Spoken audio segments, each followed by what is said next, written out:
Si tu consommes des bananes, je t'invite à regarder cette vidéo. La banane martiniquaise est au cœur d'un énième scandale.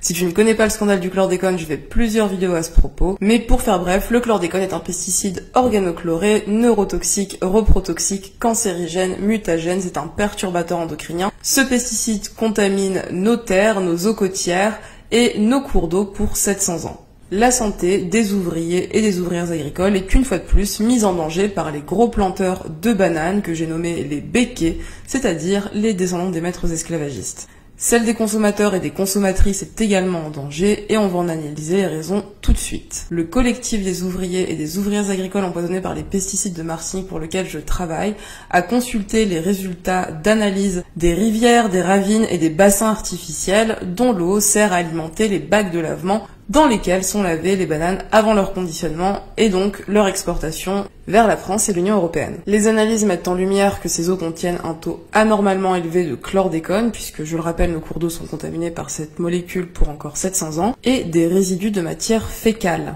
Étant précisé que ces eaux ne sont pas filtrées avant d'alimenter les bacs de lavement des bananes, auxquels sont d'ailleurs ajoutés des fongicides, c'est-à-dire des pesticides qui sont des perturbateurs endocriniens et qui sont cancérigènes et extrêmement nocifs pour la santé et pour l'environnement. Alexis Gouillet s'est défendu de ces accusations en les réfutant, en affirmant que c'est totalement faux. Les eaux utilisées pour nettoyer les bananes sont traitées comme les piscines au chlore. C'est dans le cahier des charges fixé par les autorités sanitaires. La magie de cette affirmation, c'est qu'elle permet de dire que certes, le chlore permet partiellement de détruire les bactéries provenant des résidus de matière fécale, mais pour ce qui est du chlordécone, c'est une toute autre histoire, car le chlordécone est une molécule qui est solidement enfermée dans une structure en cage formée par des atomes de chlore. Rajouter du chlore au chlore, c'est du génie. Donc les ouvrières agricoles sont exposées toute la journée à du chlordécone, à des matières fécales, à du chlore et à des fongicides. Et je dis bien les ouvrières agricoles, car en raison de la division genrée du travail qui règne sur les exploitations bananières, ce sont majoritairement des femmes qui sont affectées au bac de lavement des bananes. Et de l'enquête de terrain qui a été menée par le collectif auprès des ouvriers et des ouvrières agricoles, il résulte que la plupart des ouvrières qui ont travaillé au bac de lavement sont atteintes de cécité, donc c'est-à-dire qu'elles perdent la vue, de déchaussement des dents, de polyarthrite rhumatoïde et évidemment de divers cancers.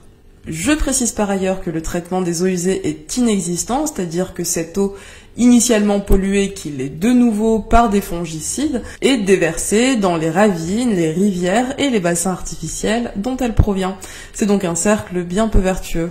Ce qui peut prêter à sourire, c'est de mettre toutes ces affirmations en perspective avec la dernière campagne de marketing scandaleuse de la filière de la banane de Martinique, qui prétendait produire la banane la plus vertueuse au monde. D'ailleurs, dans une campagne marketing de 2016, la filière de la banane s'est appuyée sur une enquête d'opinion réalisée auprès de Français qui déclarent à 90% que la banane est bonne pour la santé. 59% des personnes interrogées déclarent que la banane de Martinique et Guadeloupe est la préférée des Français et des Françaises en raison de son mode de production durable. Et je vous laisse en juger par vous-même. Bien que les autorités étatiques et sanitaires soient de connivence avec les béquets, donc les blancs créoles, nous attendons que les autorités sanitaires réalisent des analyses pour corroborer ou pour infirmer ces révélations faites par le collectif et pour qu'enfin cesse la mise en danger de la vie des ouvriers et des ouvrières agricoles qui perdure depuis les années 60. Il est temps de sortir de ce modèle de monoculture coloniale qui empêche la Martinique de bénéficier d'une agriculture vivrière et nourricière pour sa population locale. Car la filière de la banane ne sert qu'à enrichir une poignée de nantis que sont les béquets et à amoindrir le capital de vie des ouvriers, des ouvrières agricoles et plus largement des populations martiniquaises et guadeloupéennes. Avec vos bananes, j'espère que vous reprendrez bien un peu de pollution environnementale, de maladies professionnelles, qui d'ailleurs ne sont pas reconnues en tant que telles par l'État, de fongicides, de chlordécone, de chlore et de matière fécale. Bon appétit!